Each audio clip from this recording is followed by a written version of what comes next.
네, 오늘의 말씀의 제목은 행동하는 사랑입니다. 화면에는 사람으로 나와 있는데 사랑입니다. 행동하는 사랑. 네, 요한복음 13장 34절을 보겠습니다. 새 계명을 너희에게 주노니 서로 사랑하라. 내가 너희를 사랑한 것 같이 너희도 서로 사랑하라.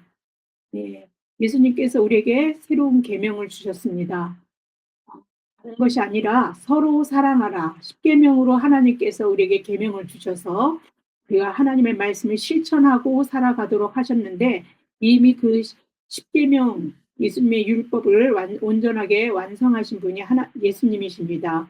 그래서 예수님께서 그 완성하신 예수님이 우리에게 또 다른 이제 완성된 그 예수님을 통해서 완성된 그 율법이 아니라 우리에게 이제 예수님께서 새롭게 명령하신 겁니다. 우리는 하나님으로부터 사랑을 하도록 명령받은 자들입니다. 예수님이 우리에게 서로 사랑하라 하신 말씀은 단순한 감정으로서의 그런 사랑이 아닙니다. 사랑으로 신실함을 증명하라고 하는 그런 사랑입니다. 말로만 하는 사랑이 아니라 실천적 사랑을 하라는 것입니다. 행동으로 사랑을 보이라고 하나님은 그렇게 말씀하신 것입니다. 행동하지 않는 사랑은 박제된 죽은 사랑입니다. 바울은 생각에만 머무르지 않고 능동적으로 실천하는 그런 사랑을 로마서 12장 9절에서 21절에 쭉 나열하고 있습니다. 그래서 실제적으로 성경에서 사랑이 어떤 모습일지를 예수님은 우리를 통해서 보여지기를 원했습니다. 따라서 로마서 12장 9절에서 21절의 주제인 그 신실한 사랑은 사랑의 태도를 품는 그리스도인들이 바울이 여기서 말하고 있는 방식으로 행동함으로써 그러한 사랑을 드러내라고 하는 것입니다. 세상도 우리가 행동함으로써 드러내는 신실한 사랑으로 우리가 그리스도의 제자인 것을 알 것입니다. 요한복음 13장 35절 말씀입니다. 너희가 서로 사랑하면 이로써 모든 사람이 너희가 내 제자인 줄 알리라. 예, 하나님은 우리가 서로 사랑하되 서로 신실하게 진실한 마음에서 우러나오는 사랑을 하라고 하십니다. 행동이 뒤따르지 않고 입으로만 하는 사랑은 신실함이 없는 거짓된 사랑입니다. 9절 사랑에는 거짓이 없나니에서 거짓이 없나니에 해당하는 헬라어 라니포크리토스는 위선 없이를 나타내며 진실한 성실한 그런 의미를 갖고 있습니다. 그래서 진실한 사랑에는 가식이 없는 것입니다. 진실한 사랑은 꾸미지 않습니다. 마음에서 우러나오는 대로 사랑을 행동으로 옮기는 그런 사랑이 진실한 사랑입니다. 마음에서 우러나오는 사랑을 행동으로 옮기셨던 분이 바로 누구십니까? 예수 그리스도이십니다. 눈먼 자들, 병든 자들, 귀신 들린 자들을 그냥 지나치신 적이 없습니다. 항상 그들을 궁일이 여기시고 돌봐주시고 치유하시고 위로하여 주셨습니다. 히브리서 4장 15절 말씀입니다. 우리에게 있는 대제사장은 우리의 연약함을 동정하지 못하실 리가 아니요 모든 일에 우리와 똑같이 시험을 받으신 이로되 죄는 없으시니라. 우리에게 있는 대제사장이 누구십니까? 바로 예수 그리스도이십니다. 우리의 연약함을 다 아시기에 우리를 동정하시고 우리를 긍휼히 여겨주시고 우리를 홀로 세상에 그냥 두지 아니하시고 당신이 부활 승천하시면서도 성령을 보내주셔서 그 성령을 통해서 우리를 인도하시고 동행하여 주시고 지금도 우리가 서로 사랑하며 살도록 우리를 이끌고 계십니다. 아, 그 저는 오늘 그 모임이 있어서 잠깐 나갔다 친구들하고 만나고 왔는데 우리는 지금 그 60 후반대를 바라다 보고 있습니다. 인생을 어느 정도 살면서 서로의 어려운 시절들을 다 보고 같이 공감하면서 살았습니다. 지금도 각자 기도 제목이 있고 어려움이 있습니다. 그런데 이런 고백을 했습니다. 우리가 살아온 게 우리가 우리 힘으로 사는 게 아니라 정말 하나님의 은혜 안에서 모든 것이 하나님이 이렇게 우리를 인도해 오셨다라는 것이 정말 느껴진다. 그리고 지금도 어려운 사람들이 있고 지금도 친구 중에는 참 기도를 해야만 하는 기도 제목들을 가지고 있는 친구들이 있는데 그런 기도들을 하면서 우리가 지금 어려움을 처한 이 기도를 하고 우리가 이 다음에 다시 봤을 때는 그 기도들을 서로 하면서 울력하면서 사랑하면서 합력하면서 그렇게 살아왔던 것들을 통해서 하나님이 함께 우리와 함께 했다는 것들을 또 경험하게 하실 거라고 그런 얘기를 한 적이 있습니다. 우리는 사랑하는 것들은 삶의 속에서 우리가 그런 것들을 함께 공유해가며 살아가는 것들을 말하는 것입니다. 거짓이 없는 신실한 사랑을 하는 우리에게 바울은 이렇게 말합니다. 악을 미워하고 선에 속하라. 이는 악과 선에 대하여 적극적인 태도를 보이고 취해야 한다는 것을 말하는 것입니다. 속하다에 해당하는 헬라어 콜라오는 함께하다, 연합하다 그런 뜻이 있습니다. 바울은 데살로니가 전서 5장 22절에서 악은 어떤 모양이라도 버리라고 그렇게 했습니다.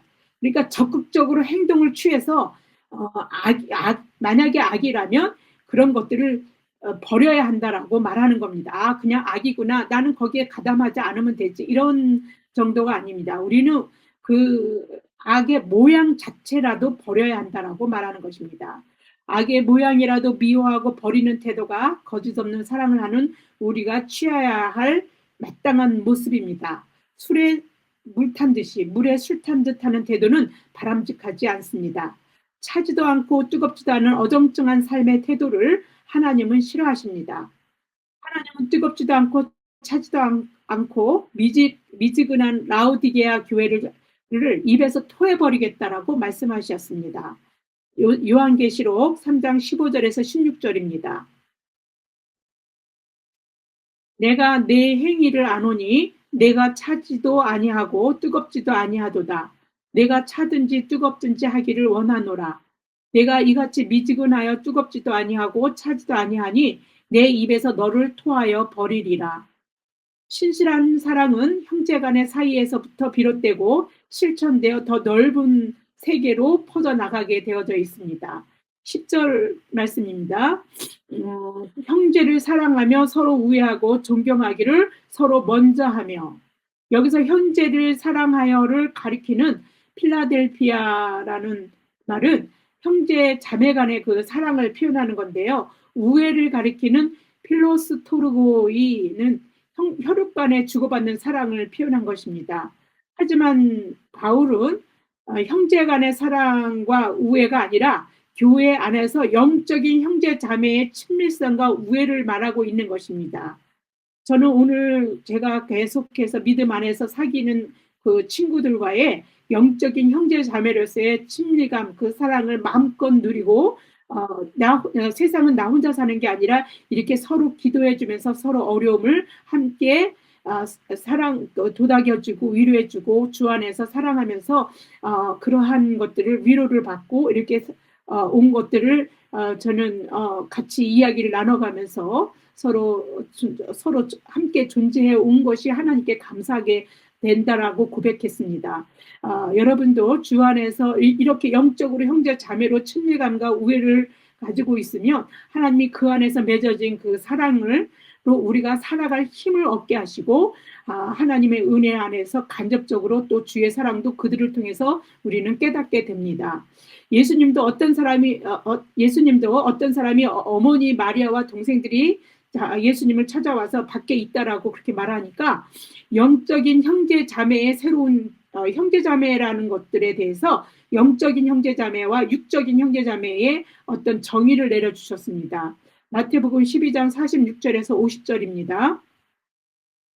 예수께서 무리에게 말씀하실 때에 그의 어머니와 동생들이 예수께 말하려고 밖에 섰더니 한 사람이 예수께 여짜오되 보소서 당신의 어머니와 동생들이 당신께 말하려고 밖에 서 있나이다 하니 말하던 사람에게 대답하여 이르시되 누가 내 어머니며 내 동생들이냐 하시고 손을 내밀어 제자들을 가리켜 이르시되 나의 어머니와 나의 동생들을 보라.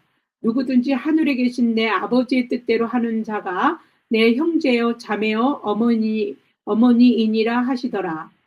바울은 먼저 교회 안에서 하나님 아버지의 뜻대로 하는 자들인 믿음의 형제여 자매가 되는 영적 혈육에게 서로 우애하고 존경하기를 서로 먼저 하라고 권면하고 있습니다. 존경하기를 서로 먼저 한다는 것은 상대를 인정해주고 높이 평가해준다는 뜻입니다. 형제이고 자매인 다른 이가 서로 나보다도 나를 인정하고 높게 평가해 주는데 기분 나빠할 사람은 아무도 없을 것입니다. 오히려 서로를 감사하며 서로 더 사랑이 더 커져갈 것입니다. 호크마 주석에서는 성도들이 서로 먼저 존경할 수 있는 이유가 상대방의 개인적인 인격이나 그 능력에 근거하지 않는다라고 말합니다. 하나님께서 그를 사랑하셔서 그리스도의 크신 구속의 은혜를 입은 하나님의 자녀를 삼아 주셨다는데 서로 먼저 존경할 수 있는 이유가 있다라고 말합니다. 하나님께서 구속의 은혜를 서로 하나님이 그 자녀에게 주셨는데 우리가 어떻게 그를 무시하고 그런 존재를 나부터도 하나님으로부터 그런 구속의 은혜를 받았기에 감사하고 또 상대방도 그런 구속을 입은 은혜 받은 자인데 어떻게 무시할 수가 있냐는 거죠. 서로 그런 근거 위에서 서로 어떻게 사랑하지 않을 수 있느냐라고 그렇게 코크마 주석에서는 그런 근거에서 서로 존경할 수 있다라고 얘기하는 것입니다. 누구도 가벼이 평가하거나 평가하거나 평가받아서는 안 된다는 것이 이 근거 위에서 우리는 말할 수 있습니다.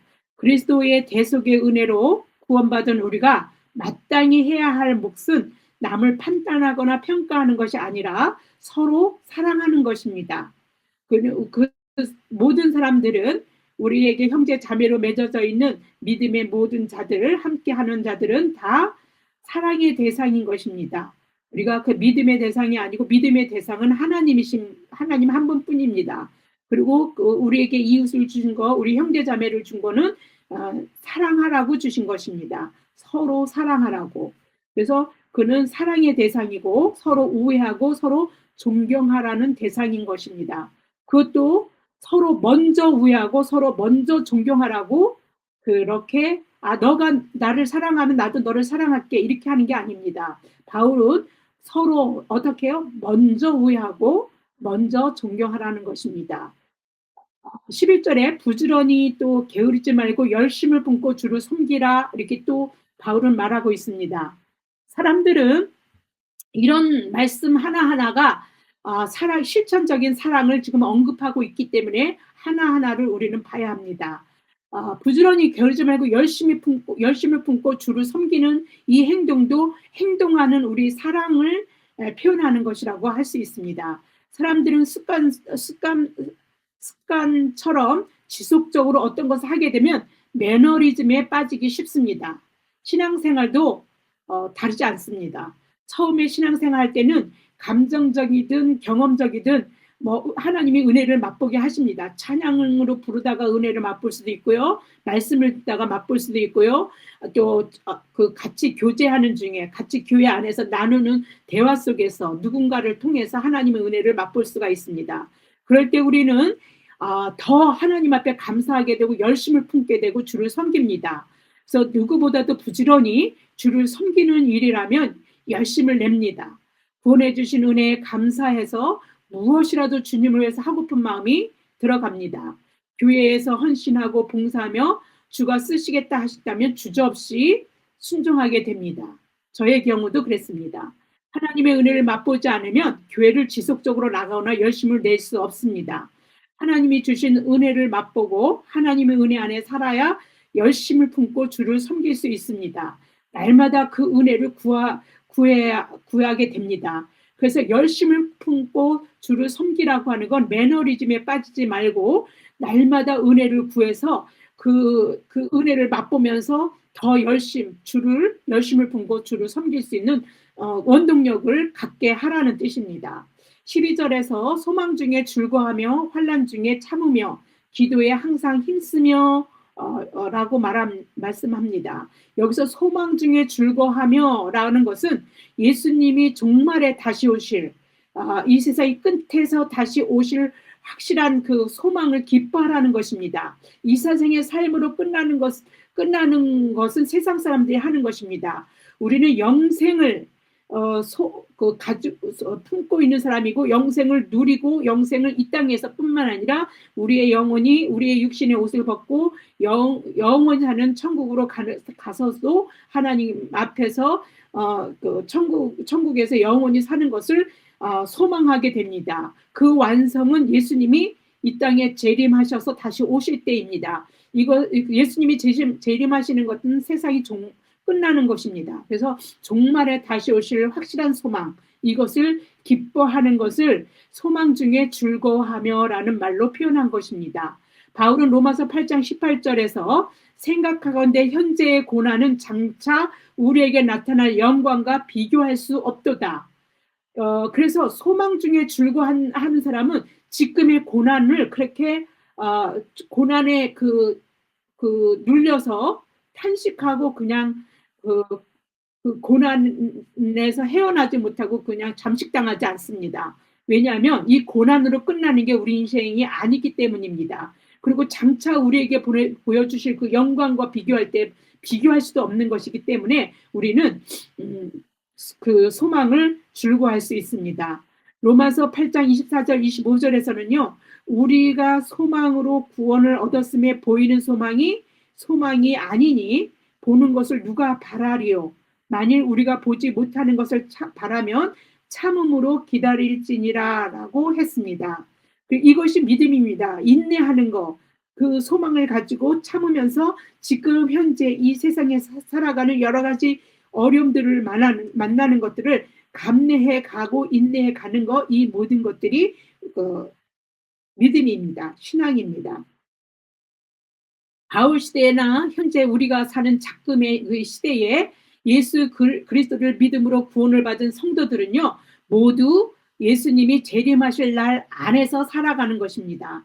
예수님이 몸소 보여주신 부활의 몸도 그날에 우리는 입게 될 것입니다. 그리고 구원의 완성이 이루어지는 날까지 세상은 여전히 우리에게 뜻밖의 환란을 던져줄 것입니다. 그런데 바울은 환란을 이겨내라고 말하지 않습니다. 참으라고 말합니다. 참고 어떻게 하라고요? 기도하라고 말합니다. 환란을 인내할 때에 우리를 연단하여 더 단단하게 합니다. 근데 환란을 참아내라고 하지 이겨내라고 하지 않습니다. 그래서 우리는 그 환란을 당할 때에 그것을 이겨내려고 애쓰지 않아도 됩니다. 그래서 야고보 사도는 환란으로 여기는 여러 가지 시험을 오히려 온전히 기쁘게 여기라고까지 권면을 합니다. 야고보서 1장 24절을 보겠습니다. 내 형제들아 너희가 여러 가지 시험을 당하거든 온전히 기쁘게 여기라. 이는 너희 믿음의 시련이 인내를 만들어내는 줄 너희가 알미라. 인내를 온전히 이루라. 이는 너희로 온전하고 구비하여 조금도 부족함이 없게 하려 함이라. 우리가요 인내를 온전히 이루게 되면요 우리가 조금도 부족함이 없게 된다는 것을 여러분 아십니까? 온전하게 하나님께서 구비해서 조금도 부족함이 없게 하시는데 전제 조건은요 우리가 인내를 온전히 이루어야 가능한 것입니다. 소망 중에 즐거워하며 환난 중에 참으며 기도에 항상 힘쓰며 라고 하는 것은 살아가는 것이 그렇게 하면서 살아가는 것은 종말론적인 신앙의 그 자세이고 태도입니다. 우리는 이 세상이 전부인 세상을 사는 사람들과 우리가 사는 현재를 그 해석하는 방법이 달라야 합니다. 믿음을 가진 사람들은 환난 중에 참는 것에서 더 나아가 시험을 온전히 기쁘게 여길 수 있는 세상이 감당치 못할 자들이 바로 우리 그리스도인들입니다. 우리가 막 열심히 싸워서 그래서 이겨서 감당하지 못한다는 것이 아닙니다.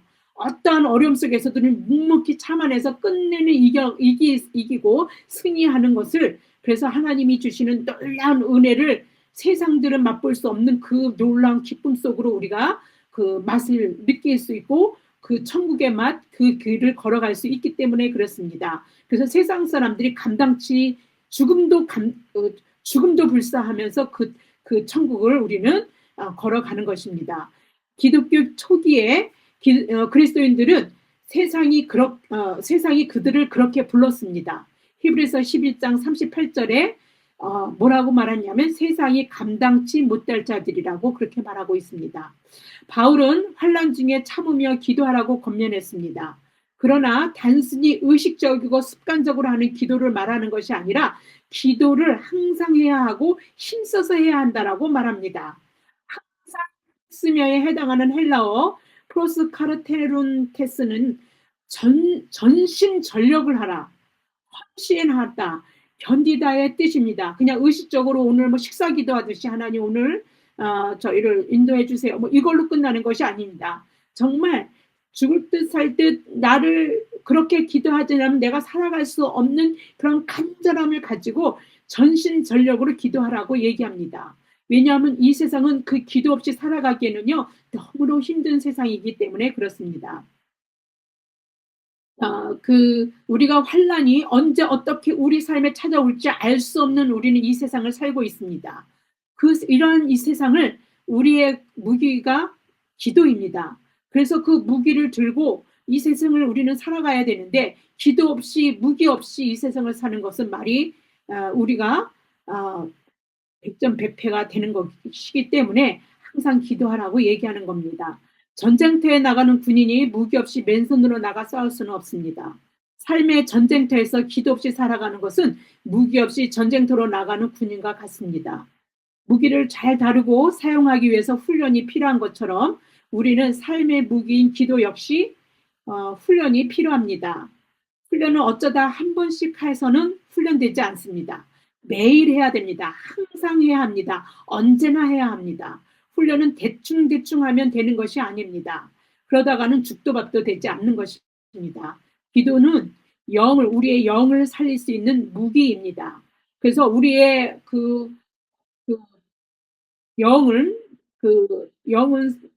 몸은 죽여도 영은 어떻게 할 수 없는 그런 세상에 대결 세상을 향해서 우리가 이길 수 있는 힘은 기도뿐이 없습니다.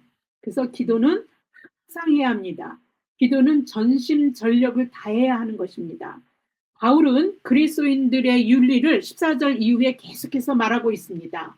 이러한 윤리 가운데서 우리가 행동하는 사랑들을 실천해 나가는 것이기 때문에 그 윤리를 통해서 계속해서 실천해 나가는 신실한 주의 사랑을 우리 삶 속에서 실천하도록 그렇게 권면하는 것입니다. 상상수훈에서 너희 원수를 사랑하며 너희를 핍박하는 자를 위하여 기도하라는 예수님의 가르침이 생각나는 구절이 로마서 12장 14절입니다.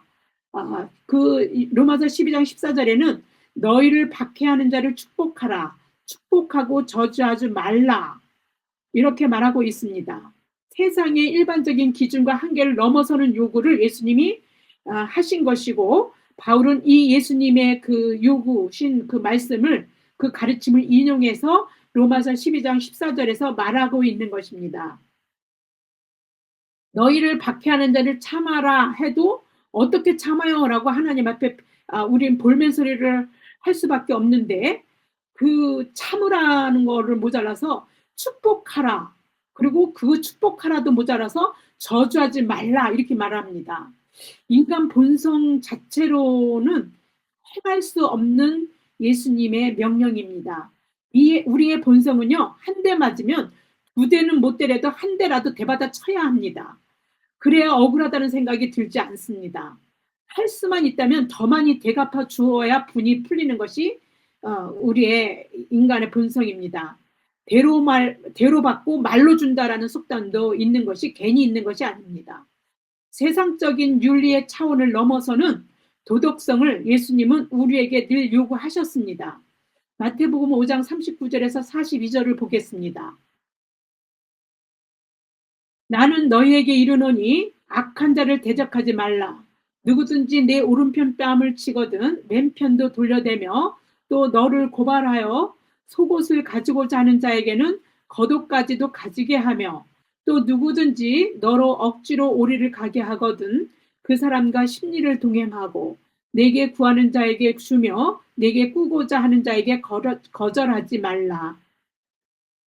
예수님의 이러한 요구는요, 사실 우리 본성대로라면 아무리 예수님의 말씀이라도 결코 지킬 수가 없습니다. 그런데도 예수님은 왜 우리에게 지킬 수 없는 이 도덕성을 요구하셨을까요? 첫 번째는 우리의 본성으로는 따를 수 없는 도덕성이지만 예수님의 법인 성령의 법으로는 가능하기 때문에 우리의 본성대로가 아닌 우리의 본성대로, 육신대로 이렇게 하는 것이 아닌 성령의 인도함, 성령의 법으로 성령의 인도함을 받고 하나님의 자녀로서 세상을 살아가도록 그렇게 할 때 가능할 수 있기 때문에 하나님은 요구하시는 것입니다. 너희에게 그냥 네 힘으로 한번 그렇게 지켜라 이렇게 한 것이 아닙니다. 너희들이 지킬 수 없기 때문에 성령을 벌여서 너희들이 지킬 수 있도록, 그래서 세상 사람들이 할 수 없는 그 차원을 더 능가하는 그런 차원의 그 윤리적인 것들을 우리는 삶으로 살아내라고 하나님께서는 이렇게 이런 말씀을 하신 것입니다. 로마서 8장 13절에서 14절을 보겠습니다. 너희가 육신대로 살면 반드시 죽을 것이로되 영으로서 몸의 행실을 죽이면 살리니 무릇 하나님의 영으로 인도함을 받는 사람은 곧 하나님의 아들이라.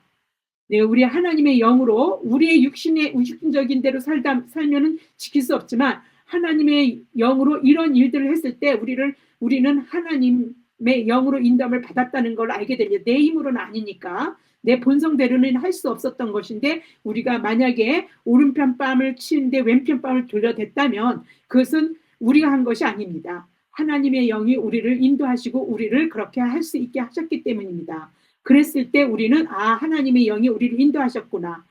그럴 때 우리를 뭐라 그럽니까? 하나님의 아들이라, 하나님의 자녀라는 것들을 세상도 알고 하나님도 우리를 그렇게 아들이라고 우리를 인정하시는 것입니다. 그리고 난 다음에 둘째 또 이렇게 우리가 윤리의 차원을 넘어서는 도덕성을 예수님이 요구하시는 것은요. 하나님이 사랑이시고 그 사랑은 독생자 예수 그리스도를 우리 죄인들을 위해서 내어주시는 행동하시는 사랑이시기 때문에 우리도 본성으로는 따를 수 없지만 따를 수 없는 그런 차원 높은 도덕성을 우리는 행동하는 사랑으로 우리에게 보이시라고 그렇게 요구하시는 것입니다. 예수님은 박제된 죽은 사랑이 아닌 적극적으로 행동하는 사랑을 요구하십니다. 핍박한다는 것은 추격하다, 뒤쫓다라는 의미로 끈질기게 계속해서 괴롭히는 것을 말합니다. 한두 번 괴롭혀도 참기가 힘든데 계속해서 끈질기게 괴롭힌다면 정말 참기 힘든 것입니다. 그런데 그런 핍박하는 자를 갖다가 축복하라. 이거 축복하라는 말은요, 하나님의 복을 비는 것입니다. 참기 있는 대상에게 복까지 빌어주라. 그리고 저주하지 말라. 이렇게 말하는 것은요, 우리가 그 행동하는 사랑으로만 가능한 것입니다. 입으로만 하는 박제된 죽은 사랑으로는요, 가능하지 않습니다. 하나님은 우리에게 그냥 사랑을 요구하시는 것이 아니라 행동하는 사랑을 요구하시는 것입니다.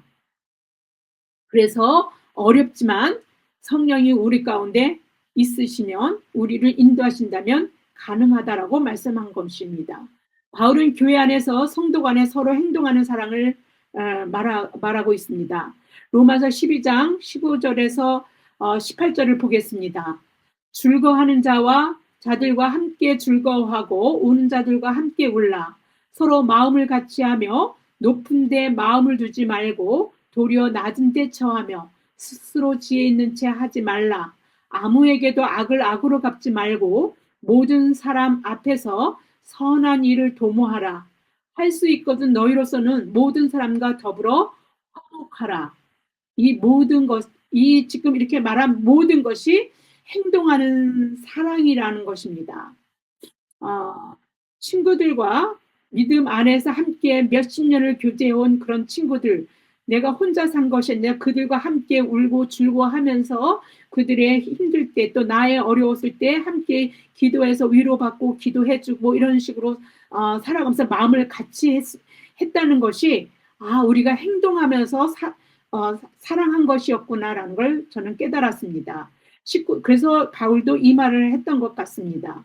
19절에서 바울은 친히 원수를 갚지 말고 하나님이 진노하심에 맡기라고 권면하고 있습니다. 더 나아가 원수가 줄이면 먹이고 목마르면 마시게 하라고 합니다. 이것도 어렵습니다. 이렇게 해서 악에게 지지 말고 선으로 악을 이기라고 말합니다. 어, 우리가 그 박해하는 자를 축복하고 뭐 저주하지 말라고 하는 말이나 원수를 갚지 말고 하나님 진노에 맡기라고 하는 것도요. 사실 너무도 어렵습니다. 로마서 12장 19절에서 20절을 보겠습니다. 내 사랑하는 자들아 너희가 친히 원수를 갚지 말고 하나님의 진노하심에 맡기라. 기록되었을 때 원수 갚는 것이 내게 있으니 내가 갚으리라 주께서 말씀하시느니라. 내 원수가 줄이거든 먹이고 목마르거든 마시게 하라. 그리함으로 내 숯불을 그 머리에 쌓아 놓으리라. 어, 우선 이걸 보겠습니다. 원수의 머리에 숯불을 쌓아 놓는 상태가 어떤 것이기에 우리가 원수가 줄이면 먹이고 원수 갚는 것 자체도 하지 말라고 하셨지만 더 나아가서 줄이면 먹이고 목마르거든 마시게 하라고 이렇게 했을 때 그 결과가 숯불을 그 머리에 쌓아 놓는다. 이거는 여러 가지 해석이 있습니다. 저도 처음에는 이것이 그 대부분의 사람들이 어떤 사랑을 이 상태가 어떤 거냐면 계속해서 사랑을 베풀어서 원수가 부끄러움을 느끼게 하는 거죠. 내가 이렇게 했는데도 저는 나를 갖다가 사랑을 베풀어서 수치를 느끼게 부끄럽게 하는구나. 그래서 하나님 앞에 회개하는 자리까지 이끌어가게끔 만드는 그런 상태가 아닌가라고 생각했습니다. 나는 그에게 덕을 베풀지 못하고 오히려 그가 원수라고 부를 정도의 해를 끼쳤는데 그는 나를 선대해서 선을 악으로 이기게 하는 일들을 한 것을 보고 이제 그렇게 생각해서 오히려 자기 행위를 부끄럽게 여기게끔 만들고 회개하게끔 만드는 거 이런 것이 숯불을 쌓아 놓는 것이 머리에 숯불을 쌓아 놓는 것이라고 그렇게 전에는 그렇게 생각했습니다. 왜냐하면 원수가 배고파서 먹이고 목말라서 마시게 하는 선을 베풀어도 근데 이게 사실은 문맥이 맞지 않아요. 앞에서 왜 문맥이 맞지 않느냐면 원수가 배고파서 먹이고 목말라서 마시게 하는 그런 선을 베풀어도 소용이 없어서 그런 상태를 가정하고 이 선한 행위가 숯불을 머리에 쌓아 놓는다라고 말했기 때문에 그 해석이 맞지 않는다는 것입니다. 그래서 이 말을 이제 다른 여러 가지 책에서 살펴봤을 때 숯불을 머리 위에 그러니까 어떤 목사님들은 저와 같이 전에 제가 생각했던 것처럼 그렇게 원수가 부끄러움을 느끼게끔 만들어라 하는 뜻으로 해석을 하는 목사님들도 많이 계십니다. 그런데 숯불을 머리 위에 쌓아 놓는 것은 하나님의 그 구약에서 보면 하나님의 맹렬한 진노가 임한다는 뜻입니다. 그래서 아니 사랑을 베풀었는데도 원수가 악하게 굴면 이 말은 사랑을 베풀었는데 원수가 악하게 굴면은요 결국은 하나님께서 원수 갚는 건 하나님이 하신다 그랬지 않았습니까? 내가 그렇게 하지 않더라도 하나님이 그 사람에게 진노를 바라게 하신다 이런 뜻입니다. 내가 할 필요가 없는 것이죠. 원수를 친히 갚아주신다라는 것입니다. 그런데 여기 보면 내가라는 바로 우리 그 말이 나옵니다. 그래서 내, 그, 내가라는 주체가 우리 사랑의 행위가, 그러니까 내가 숯불을 갖다가 그 원수 머리에 숯불을 쌓는 거라고 얘기했는데, 내가 쌓는, 그래, 하나님이 해주시는 거라고 해석하기가 쉽지 않지 않습니까? 그런데요, 내가 숯불을 그 머리에 쌓아 놓으리라 한 말은요, 바로 우리 사랑의 행위가 결과적으로는 악한 자인 원수에게 하나님이 진노를 촉발하게 하는 계기를 하게 하는 일을 하게 한다라는 뜻에서 내가 숯불을 쌓아놓게 한다. 그래서 그 일을 하시는 분은 하나님이 하게끔 우리가 만든다라는 뜻입니다. 바울이 말한 이 모든 윤리적인 권면은요. 행동하는 사랑의 하나하나의 열거에 해당합니다. 하나님의 자녀인 우리가 그리스도인으로서 마땅히 해야 할 몫은 사랑인 것입니다. 원수 갚는 거, 우리 분대로 당하면 갚아주는 거 그런 것이 사랑이 아닙니다. 하나님은 우리에게 사랑만 하라고 하시지 원수 갚는 거는 굳은 일은 다 하나님이 하시는 것입니다. 우리는 그냥 사랑하고 살으라 하시는 겁니다. 그래서 원수 갚는 것조차도 당신은 우리를 대신해서 갚아주시겠다라고 말씀하십니다. 우리는 억울한 것도, 그러니 우리가 억울할 것도 분할 것도 없습니다. 우리의 삶을 사랑으로 채워 넘치시기를 하나님은 바라시고 계신 겁니다. 이보다 더 넘치는 사랑이 어디 있습니까? 우리는 그런 우리한테 더러운 거 구정물 안 묻히게 하시고 우리는 그냥 사랑만 하라고 하나님이 그렇게 하는데 그걸 못할 이유가 뭐가 있습니까? 행동하는 사랑으로 삶을 채워가시는 저와 여러분이 되시기를 축원합니다. 기도하겠습니다. 참 좋으신 하나님 아버지, 바울 사도의 권면으로 행동하는 사랑을 하나님의 자녀인 우리가 마땅히 해야 함을 알게 하여 주셔서 감사합니다. 입으로만 하는 게 아니라 말로만 하는 사랑이 아니라 적극적으로 행동하는 사랑을 하게 하여 주시옵소서. 하나님의 선하시고 기뻐하시고 온전한 뜻은 하나님의 한없는 은혜와 사랑받은 자로서 마땅히 우리가 서로 사랑하며 하나님이 사랑이심을 우리를 통해서 세상이 알도록 그렇게 하는 것이라는 것을 하나님 이제 깨닫게 되었습니다. 그러한 세상, 행동하는 사랑을 할 수 있도록 성령이 우리 안에서 내주하시고 우리를 주장하여 주시고 우리를 인도하여 주시옵소서. 이 모든 말씀 우리 주 예수 그리스도 이름 받들어 감사하며 기도드립니다.